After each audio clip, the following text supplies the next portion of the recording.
Welcome to the Good Grief Podcast, brought to you by O'Connell Family Funeral Homes. I'm Pete Wagner. Join us as we explore grief, healing, and meaningful ways to honor the people we love. Let's get started. Today we're talking about a subject that's become incredibly common, and it's still misunderstood, and that's cremation. Mike and Emma, great to see the two of you here today, and I do have, Mike, some burning questions, and I'm looking forward to getting into these. But I did look it up before today's show, got a little bit of information that half of the people in Wisconsin and Minnesota are choosing cremation now. That's a real number. That's a lot. It's becoming more mainstream in funerals today. And before I get into a couple of the questions here, even a decade ago, what was that percentage at about? Yeah, you must have questions, Pete, because I can see the smoke coming from your ears, pun intended. Those numbers, those are national numbers that I don't know where they come up with them, but we're more like 75%. So I read that 50 and I'm like, what decade are they in? So you're saying 3 out of 4 people Yeah. are going through. I didn't know that. Yeah. Wow. Yeah. Okay, so while we're there, why then, if it's such a commonplace, do people have questions about it? And then when those questions are answered, why do they choose cremation? We do these podcasts because I love to educate and quell some of the myths around what we do, especially with cremation. There is a great deal of misinformation that gets embellished when people are adding their own take on it. The I heard stories. Yeah, I definitely run into some of those stories before. But if you really do think about it, we want to welcome some of those questions and get these people informed, because really we buy 7 cars in our lifetime, we date maybe 5+ people, buy a home, buy 2 homes, maybe buy 4. But really cremation is once. And so what we want to do is bring the information out and kind of help people understand what cremation is. I can use myself as, I think, a really good guide in this. When I was younger, the concept of it or thought of it was crazy. Even though I was living, thinking correct. And now I've come full circle, full 180, and saying, or half circle, I guess I should say 180, where I'm saying, okay, this makes a lot of sense. And I'm sure a lot of people have come to that. So if the two of you could go through this, could you lay out the steps for cremation for those that are listening, that even though we may want to have this done, but we don't really know what happens in this, and start from the beginning so you can create that foundation for us. And I feel it's important that we kind of jump into the mechanisms of cremation, but before that, I think it's even more important why people choose cremation and what their options are around the decision, because I think when people think of cremation, they don't always think of all the options that could be included for that. Why do they choose cremation? I'm going to jump back for a second. I feel like the biggest reason there are myths around cremation is because people are afraid to talk about it.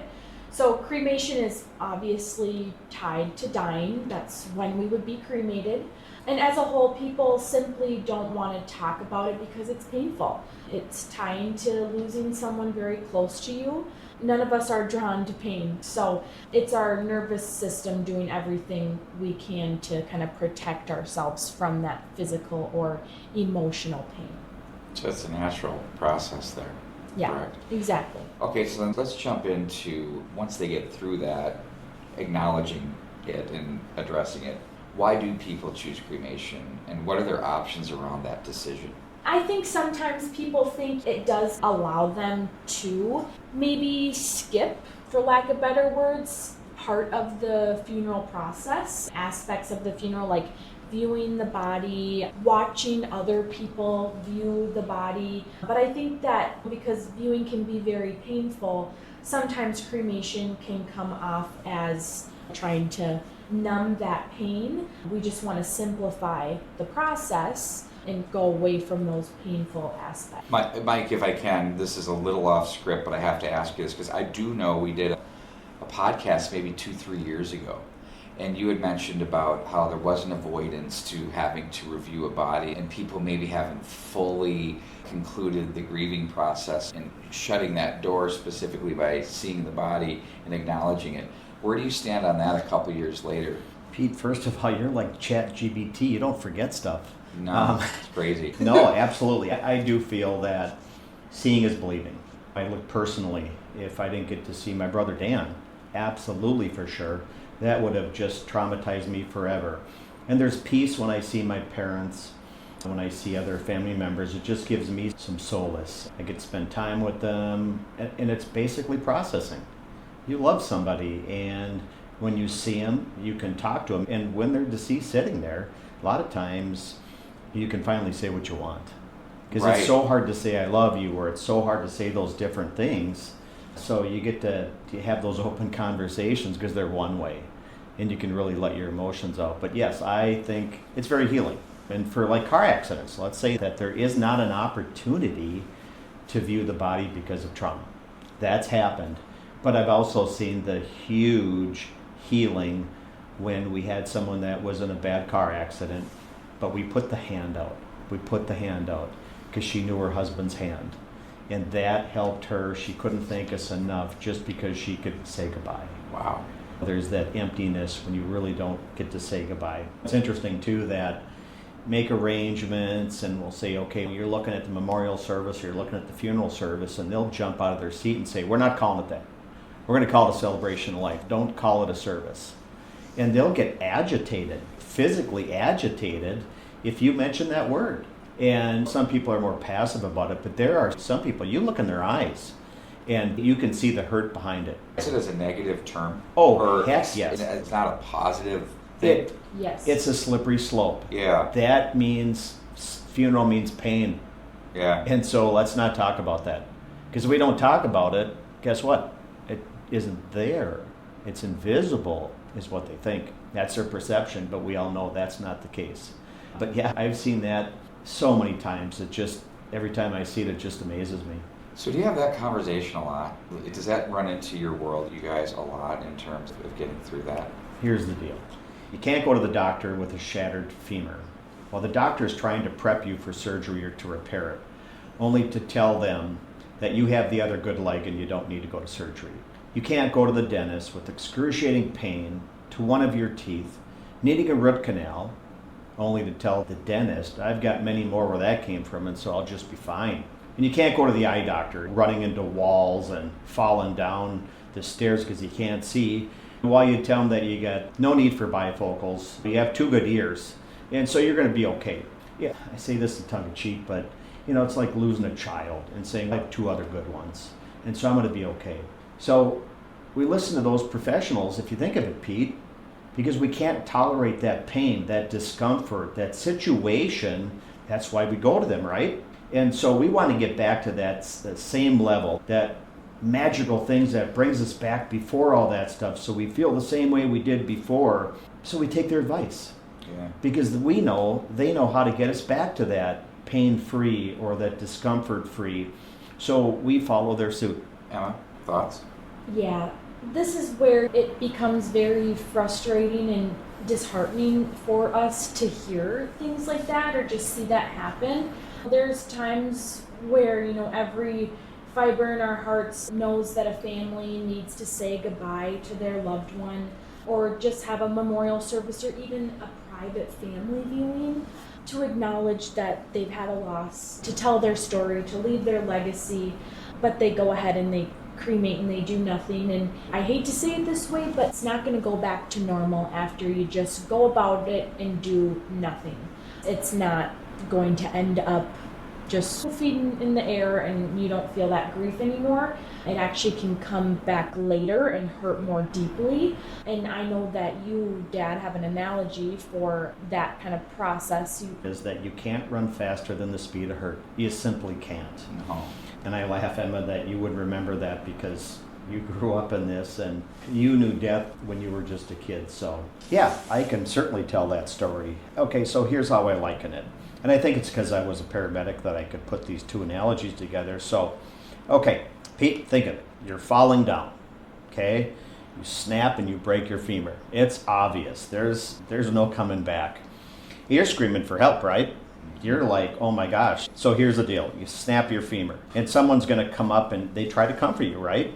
Maybe they put a pillow under your head if it's out in public and you cry to others. They do anyway. Call an ambulance, call an ambulance. They're uncomfortable seeing somebody in pain. And so the ambulance comes, right? And we would gently splint that leg to make sure there was no further damage, right? And then we take you to the hospital. And once you're there, they're going to do their x-rays, they're going to do vital signs and take labs, and they're going to start an IV to make sure that you're nourished and you get fluids.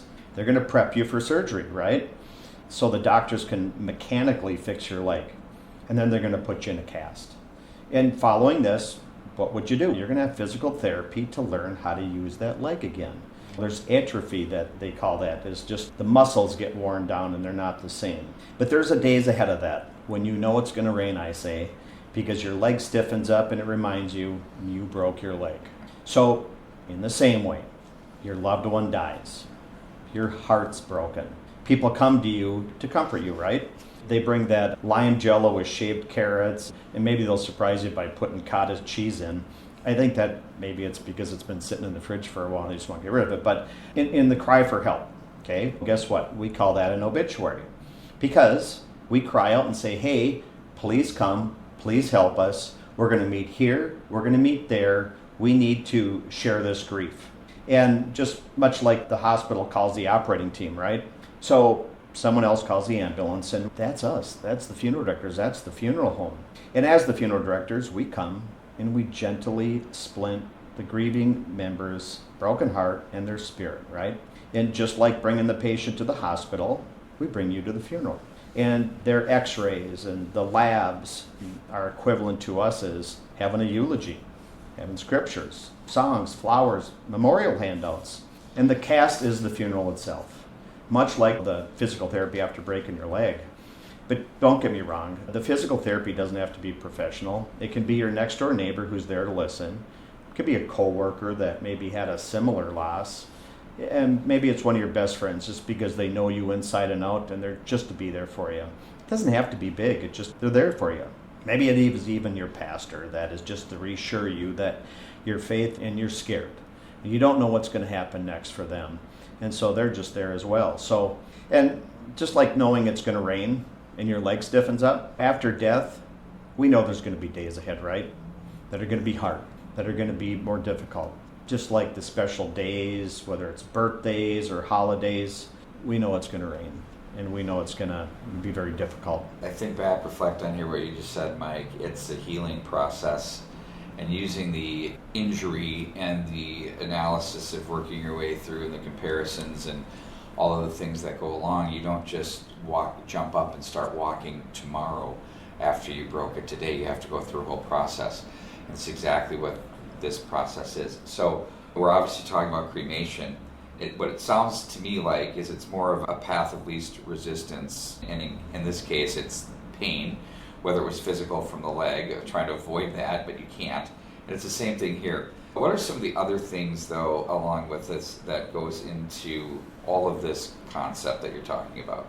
Yeah, I feel that the vast majority of people would say it's cheaper, which isn't always true, but I can remember when my Grandpa Tom, with his dry sense of humor, straight face, he'd look at people in the eye and he'd say, you'll have to go somewhere else then because we don't do cheap stuff, only inexpensive. Because we're not cheap people over here. Yeah. We're going to put our all into it. And Right. yeah, cremation can be less expensive, especially with burial and different things that go into it. I say less though because we had families that have cremation and services that were more than a casket burial because they added certain details and we can really personalize things, and they were okay with that. But we've helped families celebrate with an Irish wake or other unique ideas that really were curated to them. They just inquire some of those ideas that might be more of an expense than a traditional funeral would be. So that's why I say it's not always cheaper. So I'm actually still waiting for one of my pre-arrangements to say they want to do something in like Turks and Caicos or something. Maybe Mexico, the beach. Why not? If you're going to prepay, then you might as well put my plane ticket in there, because if we're going to say that it might not be as expensive as the traditional, then we might as well make it, right? Emma, have we not said that this whole process is like a wedding with all of the elements that go into Oh, it? yeah. So, like, I mean, people Yeah. get married on the beach. So why don't we do funeral services on the Perfect. beach? I dare you I want to see make that come true. Can you make that? I've talked about it a couple times with people, and it stayed in the lane of all joking, but I'm slowly trying to merge over Seriously, into that the let's sounds do pretty this. cool, honestly. I think that would be so uplifting and different. All jokes aside, it's not impossible to do something like that, and if we talk about it's all gonna sting no matter what we do, whether we try to push past it with a simple cremation or we just try to do the whole grand thing, no matter where we do it, whether it's here at the funeral home or in Turks and Caicos, it's important. Exactly. I think that's an amazing idea, Emma. I can't agree more. I like white sand, I like big plains, I like warm weather, and so I think it's a great idea, and I'll take pictures. I'll Right. take pictures and send them to you. Oh, send them to me. Yeah, Okay. yeah, because I think that would only be fair. There's, Yeah, I'll set it up, you go do the fun part. yes, I'm Isn't that glad how you it's see supposed that. to be? Yes, I think yes. it's supposed to be the other way around, actually, that's but right, you're that's, right, you're- that's just okay. what I Wait, heard. Yeah, I'm not Think of thinking it. clearly here. Think of it. I used to take you to the park and the zoo and all those things. I'm owed that. I guess you could say that. No, but in all honesty, people pay for value and what they're getting out of a service. So if the beach destination is how you heal, or we can add some personalized things where we take a lot of the pictures from the beach trips and display them here, all of that is part of the healing process, and it's worth it. One of the things that you're bringing up here is process and not merch driven. And I think, Mike, in the past, funeral homes were merchandise driven. At least that's what we've discussed in the past. Can you expand on that a little bit? Yeah, I'm gonna go back though. Emma's got a good point about the value. And Pete, can you tell me how much it was to add when you bought your car, power windows and air conditioning? No clue. I Why don't is look at that? the item. They don't itemize it. What if they did? What if it was $2,500 to have air conditioning? I'd still get it Why? because I need it. Okay. Because I'm soft. I want it. Mm-hmm. It's because you're paying the price for comfort, right? Correct. So, exactly. That was a very much more polite way of saying what I just call myself soft. I put you on the spot, that's why. No, that was, but it's right though. Yes, you're Yeah. paying for that comfort, and when families can't see that value, it's really easy for us to see it's a hot day, I need air conditioning. Some families may have not gone through loss before and they don't Mhm. necessarily see the value of a service, but I would say 10 out of 10 times would go back and pay that price because they understand the value that they missed. They missed the value of remembering their loved one with everyone around them that's cared for them and for their loved one over time. And they would go back and put that kind of experience hand in hand with their healing. I would take that one step further. When you go to a conference or different things, they hammer home the point that when a family can't see value, they'll always go back to price. And it makes sense, right? Mm-hmm. If you don't see value, you're going to check down and it's going to be about price. You didn't check the price because it was value when you had air conditioning or power windows, period. How hard is it to illustrate the value for maybe someone that is just so price driven?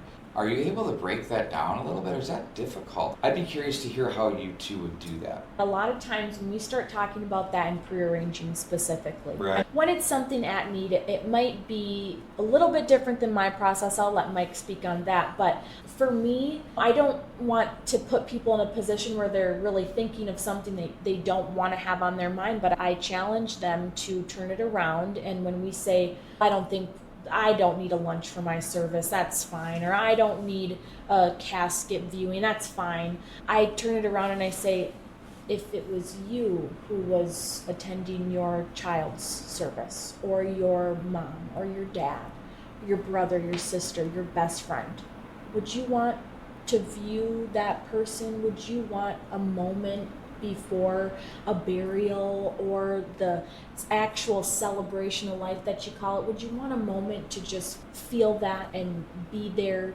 to go through that journey with that person you cared so much about? And 9 times out of 10 they do turn around and they say that, yeah, I would, and I would want that That is a for real my family patient too. approach, though. You have to take some time, clearly. You have to and think care. about it. Yes, Yeah. yes. And I do think if people are listening to this podcast, it would be a good idea to go in and listen with an open mind to what the two of you Yes. and your team are saying. Yeah, because when I say 9 times out of 10 people will trail back, I still think that one time out of 10 they're going home and they're thinking about it, and they might not have the courage to really face those ideas. And I hope that this podcast might reach some of them and let them know that this is for the people around us, and that we would do anything we could to take care of them in life.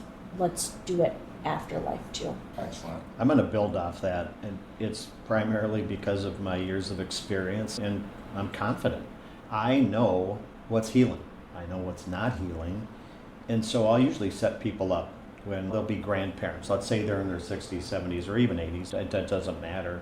And so there's my word, right, Pete? Yeah, no, that's a tough one for me. But I just want to be cremated. And so I listen, like you say, there's patience. I listen through it, and a lot of times I'll hear, then they don't have to go through all that other stuff.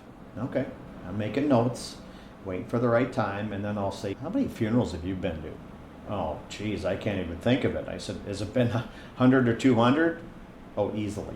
Okay, got it? All right, God forbid something were to happen to one of your grandchildren. You get a phone call out of the blue, they suddenly died. Would you want to see them? And by that time, they're both in tears because I hit a soft spot. And you well know me, I have no problem pushing buttons because I've been there and I know what's healing, and I honestly don't want them to walk away without really looking into what's healing. I don't want them to walk away that I failed them. I really don't. And so they get that tearful look and they'll be like, yeah. I said, oh, I'm really confused. Maybe you can help me. Help me understand why it's important for you. Now, you've been to 200 funerals. It hasn't prepared you for a loved one. You need to see them. Fast forward to your grandchildren. Maybe they haven't even seen a body because we call it the death-free generation. Yeah. We're trying to protect them. Don't let them see adversity. Don't let them see a dead body. Oh my Lord. And so you want to take that away from them, right? They haven't been to a funeral. They don't need to do all that. It's going to magically go away? No, it's not going to magically go away. And so I feel that's our job to educate them. You mentioned I can't think of your words, but how do we teach them, or how do we show them the value? One's a reputation, and people know. I love it when I hear somebody walk away and they go, that's what I want. Oh, that makes my heart feel happy because they saw something of value, right? Flip side of that, and I think that's what the cremation rise is. I've seen kids come in their 60s, maybe 70s. Mom and dad are in their 80s and 90s. We take them to a church service. A lot of times it's the same outline, 23rd Psalm and Amazing Grace and How Great Thou Art. Those are good songs, but Pete, I don't let them play them at mine, please. You can't, it's a cookie cutter. Yeah. And so those kids go, I don't want that. That's why I don't want that.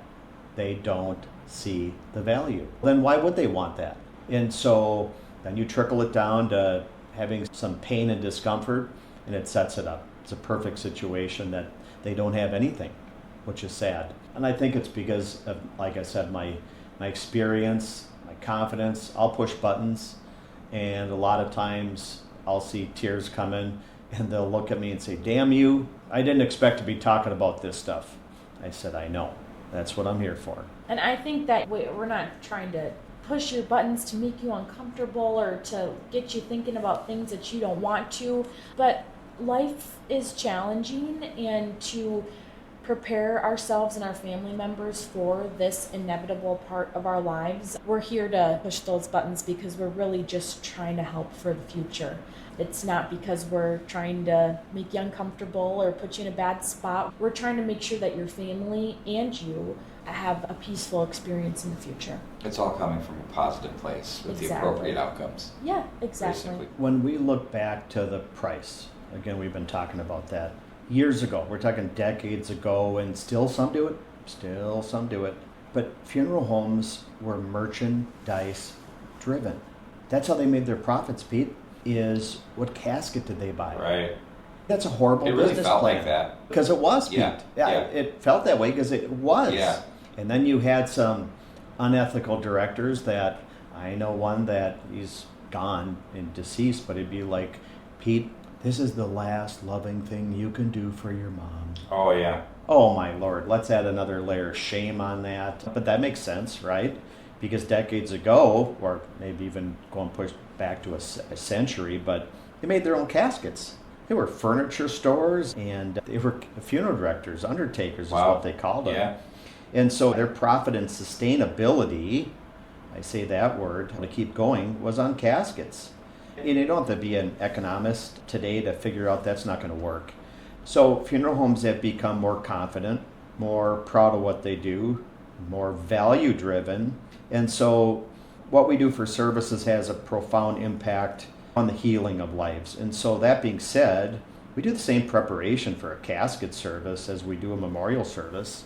And I'm going to argue, and Emma, maybe you can jump into this too, but we do more. If you think of a traditional funeral, it's 4 days away.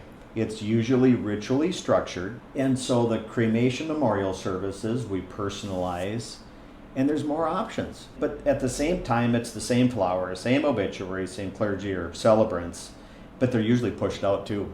And when something's pushed out, there's a lot of back and forth of, we don't want to do that, we want to do this now, and we didn't realize, and I get that, because I'd want to do the same thing. And so that just, you can have a cremation service days out, but it's all about value.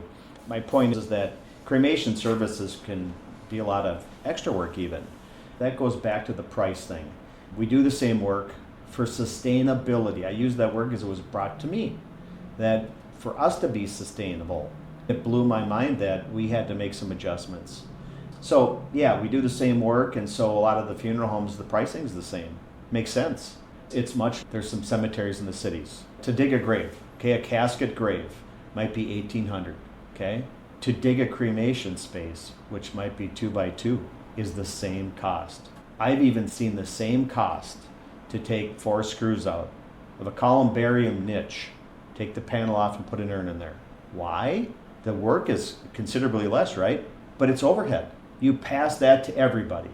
You don't just, I'll say, penalize the casket families. Because when you look at it, all of the families deserve the same attention, and so you spread that overhead around to everybody. You still have to fire up the machinery or whatever you're doing to dig the hole. And Right. It doesn't matter if it's a few feet bigger or a few feet wider. You still have to run it out there. You still have to have the people that are doing it. You still got to cut the grass. You still got to take that tree down. You still got to have the insurance, salaries. Yeah. So not to get fixated on how big of a hole you're digging, it's still the same process. Some cemeteries are now even requiring vaults for urns too. It's not just Yeah. caskets anymore that have a vaulted urn too. So yeah, prices do just kind of run together where they're very similar, and it's more so that people are going to be choosing cremation for the flexibility that Mike had mentioned of going in a couple weeks in the future, making sure family members can be there. There are some really great parts about cremation where we can actually bring everybody together, because typically if we were to have a casket funeral, we'd have it within the first few days, at least first couple weeks. So cremation, it gives us even more of an opportunity to bring everyone together, maybe even just a couple weeks or months down the road. So I think that they find it meaningful to have a celebration of life, or let's call it again funeral service, even though it's cremation. I think that they find that special to have it like a birthday, or it was just the 4th of July a couple weeks ago. Some people get together and it was Grandpa's favorite holiday, so this is when we're going to have the barbecue and put out the memorabilia and have that special day for him set aside. So I think with today's demanding schedules too, it's holidays like that or a couple weeks down the line that people are able to get together. And so it's very nice with cremation that we can have a service be delayed, so even a grandchild or a friend or family member could finish their semester finals or get on the plane to get over here without taking any time off. That is one of the more positive reasons I would say that people are choosing cremation these days. Yeah, your timeline becomes a little bit more flexible, as you mentioned, and you have options. And I think post-COVID, we ran into situations where people weren't able to with travel and everything. We were and so we kind of had to sort of pause things. And I feel like cremation became an option because you can only keep a body for so long. Right, yes. Right. And so people were having those cremation services years later because we all know Right. that COVID didn't just come and go. That was Yeah. something we all had to live through. So, yeah, that was something where they definitely have those services later on. And if you go back, the people who felt they couldn't have a service, if you talk to them about that, oh gosh, I wish we could have, but COVID. And that just goes back again to prove that even the families that did originally want to have a service and maybe couldn't have, they want to go back and they want those services when they realize that they couldn't. So kind of full circle moment there too. You mentioned something, Emma. We just had it a few months ago that we did a memorial service for someone that died during COVID. It was 4 years ago. Yeah. And it surprised me a little bit, I'll be honest. But she said something's missing, and I don't feel we honored them. Yeah. And I'm Really like, great. Good That for you. just Really proves great that they did it's that. never and, too and then was the end result, wow, really glad we did this? Oh, yeah. Oh yeah. Yeah, 100%. How Yep. could it not be? The other two is that flexibility. People can scatter. I mean, that's Yeah. a big reason people do that. And then I'm sure somebody's going, well, you can't scatter. You can't. It's against the law. I always say this, and maybe it's not attorney telling you this, but if somebody's doing 26 and a 25, Pete, are they breaking the law? Technically, but Right. not really. So are they going to get pulled over? No. No. So it's the same with cremation. You can scatter. Most places allow you to do it even in a public space because there's no issues with it. Some people do it at parks or waterways. They tend to frown on. People do it. It doesn't really affect anything. And on the religious side of things, Let's say the Catholic Church. 20 years ago, I remember bringing an urn into a Catholic church and the priest said, absolutely not. You can't bring that in. And I was like, what are we going to do here? And it wasn't much longer that the Catholic Church endorsed it. They still prefer bodies because there's a lot of the Mass that's ritualistic, whether it's the incense or blessing with holy water. But yeah, people do it for religious reasons. And okay, for example, Hinduism. Okay, it's a strong preference in their faith. I did one. It was probably 7 years ago now. And their customs are so interesting, but respectful. When we've done other cultures, Pete, they are extremely respectful in honoring their loved one. Some will have all the women come, pray. Some will have all the men come. They raise their deceased up, and the whole community comes together. A lot of them, they'll have a pot, and they all chip in money, and that's how they pay for their funerals. It's a community event. It's not the family coming up with it. I always think that's amazing. I had this funeral for someone from the Hinduism, and I was thinking, well, cremate. And they said, when are you cremating? And I said, 10 o'clock or whatever time it was. Okay, we're going to have some people there. And I'm like, okay, that's fine.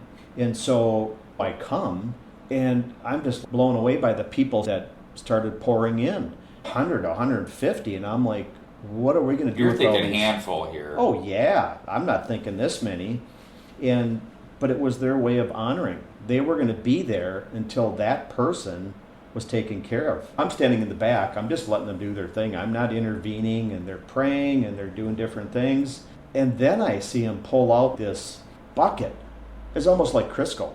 And I'm watching it because they're putting it on his head, and they're putting it on his fingertips, and I'm watching it, and I was like, what is going on? Maybe it's like a healing oil or something like that. And so I went up to the one that I was communicating with. It was almost like a ambassador that was the mediator for me and their faith. But I said, I got a question for you.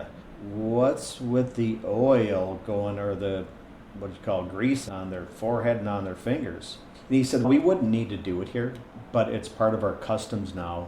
But back home, we build a funeral pyre of wood, and that's how they cremate their bodies. They don't have retorts over in those countries.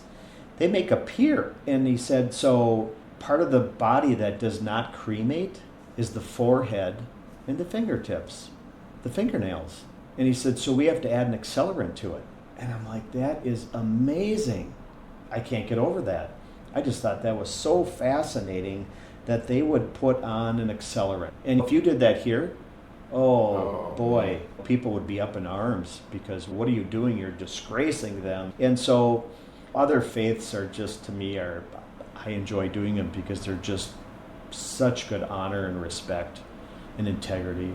Yeah, I think they're great. That's a fascinating story, no question. Yeah, it just goes to show how much care they put into every little detail of their services. Does. And I think we should all take a page out of those books and go and have these services for our loved ones and honor them and bring some of our own traditions in. One of my famous things I always say is there's no wrong way to do it. So I think that bringing some of these very intentional traditions in, no matter what religion it is amazing, and we would love to be a part of that and be honored to do it. But what about the comments of there's just not enough space, that's why we need to do this? I will say some grave spaces do allow more cremations to be buried than a traditional spot would at a cemetery. Other people think of them being claustrophobic in an actual casket, but we don't all know if whatever that feels like, and I think that's just people getting more in their head about it rather than the spacing of it all.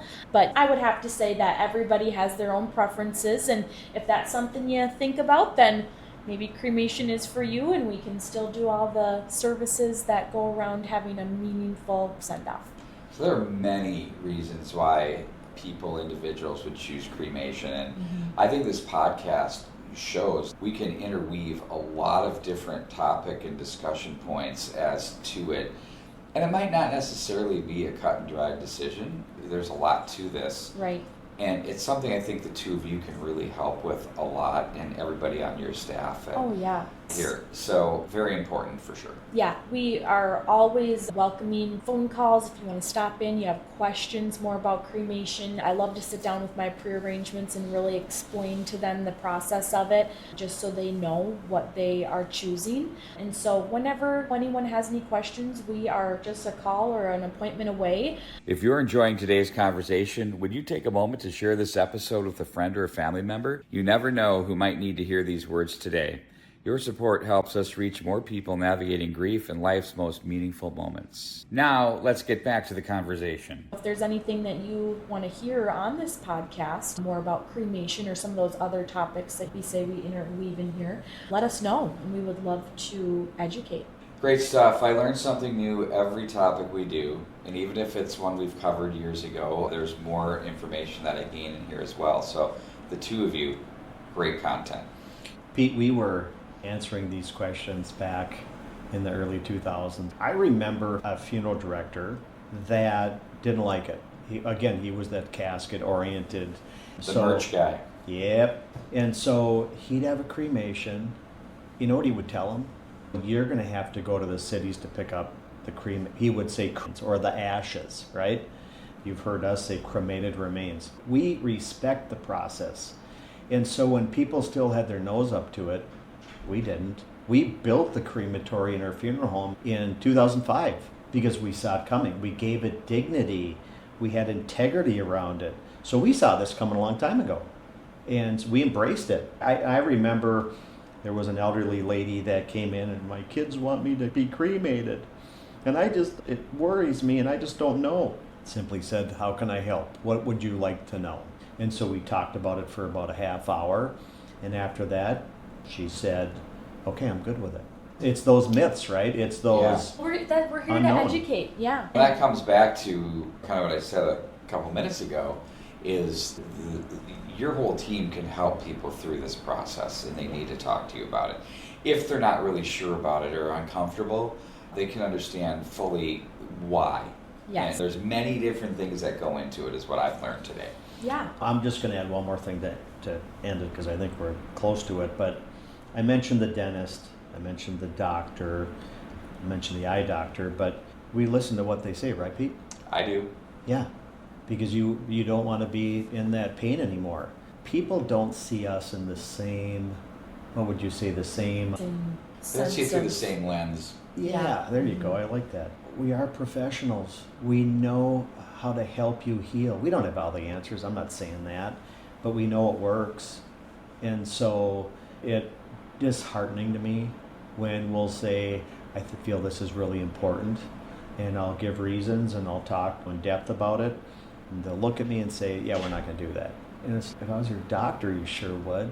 How come Yeah. you see us as less? But I It's guess tough that's to be missed when you're an expert in a field Yeah. and they're really not grabbing what you're saying. it's kind of a sore spot with Yeah. me because we have 4-year degrees and we study grief and psychology and we know what we're talking about. We have the experience. Anybody that's going through anything in life, I don't care if you're buying a car, a house, or whatever, you want someone that knows what they're talking about, right? And we do. And so I would just ask people to pause, listen to what we're saying, think of more than just you, think of the family, think of the healing, because you know what? The funeral is not forever. You won't die. You'll get through it.